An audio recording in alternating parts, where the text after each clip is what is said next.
So ತಮ್ಮೆಲ್ರಿಗೂ ಕೂಡ ಗೊತ್ತಿರುವ ಹಾಗೆ ಮಾರ್ಚ್ 20ನೇ ತಾರೀಕು ಒಂದು ಆನೆನ ಕ್ಯಾಪ್ಚರ್ ಮಾಡ್ತಾರೆ. ಕರಡಿ ತಮ್ಮ ಅಂತಾನೆ ಈತ ಕೂಡ ಹೆಸರುವಾಸಿ. ಮತ್ತೆ ಈತ ಕೂಡ ಸಕಲೇಶ್ಪುರ ಭಾಗದಲ್ಲಿ ತುಂಬಾನೇ ಹೆಸರು ಮಾಡಿದಂತ ಆನೆ. ಅಂದ್ರೆ ರಾಜಾರೋಷವಾಗಿ ರಸ್ತೆಯಲ್ಲೆಲ್ಲ ಓಡಾಡಿದಂತ ಆನೆ ಅದುವೇ ನಮ್ಮ ವಿಕ್ರಾಂತ್. ಎಲ್ರಿಗೂ ಕೂಡ ಗೊತ್ತಿರುವಂತಹ ವಿಚಾರ. ಮಾರ್ಚ್ 20ನೇ ತಾರೀಕು ಅರೇಳ್ಳಿ, ಸಕಲೇಶ್ಪುರ ತಾಲೂಕಿನ ಅರೇಳ್ಳಿ ಭಾಗದಲ್ಲಿ ಮುಖ್ಯ ರಸ್ತೆಯಲ್ಲೇ ಒಂದು ಆನೆನ ಕ್ಯಾಪ್ಚರ್ ಮಾಡ್ತಾರೆ. ನಂತರ ಈ ಒಂದು ಆನೆನ ಸಕ್ಕರೆ ಬೈಲ್ ಕ್ರಾಲ್ಗೆ ಹಾಕಿ ಪಳಗಿಸ್ತಾರೆ. ಇವತ್ತು ನೋಡಿ ಆಗಸ್ಟ್ ನಿನ್ನೆ ಒಂದು ಆನೆನ ಕ್ಯಾಪ್ಚರ್ ಮಾಡಿದಂತ ಆನೆನ ವಿಕ್ರಾಂತ್ ನ ಕ್ರಾಲ್ ಇಂದ ಹೊರಗಡೆ ತೆಗೆದಿದ್ದಾರೆ. ಅಂದ್ರೆ ಜುಲೈ 30-31ನೇ ತಾರೀಕು ಈ ಒಂದು ಆನೆ ಕ್ರಾಲ್ ಇಂದ ಹೊರಗಡೆ ಬಂದಿರುವಂತದ್ದು ಬಹಳ ಅಂದ್ರೆ ಬಹಳನೇ ಖುಷಿಯ ವಿಚಾರ. ಯಾಕೆಂದ್ರೆ ಅದ್ಭುತವಾದಂತ ಆನೆ ಇದಾಗಿರುತ್ತೆ, ಎಲ್ರಿಗೂ ಕೂಡ ಇಷ್ಟವಾಗಿರುವಂತ ಆನೆ ಇದಾಗಿರುತ್ತೆ.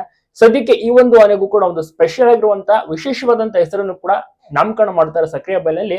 ಈ ಒಂದು ಆನೆಯನ್ನು ಕೂಡ ನೋಡ್ಬೋದು. ವಜ್ರ ಆನೆ ಅಂತ ಕೂಡ ಅದು ಕೂಡ ಅಲ್ಲೇ ವಿಶೇಷವಾದಂತ ಹೆಸರು ಇಡ್ತಾರೆ, ವಜ್ರ ಅಂತ. ಮಕ್ಕನ ಆನೆ ಅದಾಗಿರುತ್ತೆ, 12 ವರ್ಷದ ಮಕ್ಕನ ಆನೆ. ಅದನ್ನು ಕೂಡ ಇತ್ತೀಚೆಗಷ್ಟೇ ಕ್ರಾಲ್ ಇಂದ ಹೊರಗಡೆ ತೆಗಿತಾರೆ. ನಂತರದಲ್ಲಿ ಸರ್ಕಲ್ಗೂ ಕೂಡ ಕರ್ಕೊಂಡ್ ಬರ್ತಾರೆ, ಮೈ ತೊಳೆಗೂ ಕೂಡ ಕರ್ಕೊಂಡ್ ಬರ್ತಾರೆ. ವಿಸಿಟರ್ಸ್ಗೂ ಕೂಡ ಈ ಒಂದು ಆನೆ ನೋಡಕ್ಕೂ ಸಿಗ್ತಾ ಇದೆ. ಅದೇ ರೀತಿ ವಿಕ್ರಾಂತ್ ನ ಇನ್ನೊಂದು ತಿಂಗಳ ಬಳಿಕ ಸರ್ಕಲ್ ಕ್ಯಾಂಪ್ಗೆ ಕರ್ಕೊಂಡ್ ಬರ್ತಾರೆ. ಆನೆನು ಕೂಡ ನೋಡ್ಬೋದು. ಹೊಸದಾಗಿ ಹೆಸರನ್ನು ಕೂಡ ಇಟ್ಟಿರ್ತಾರೆ ಬಹುಶಃ.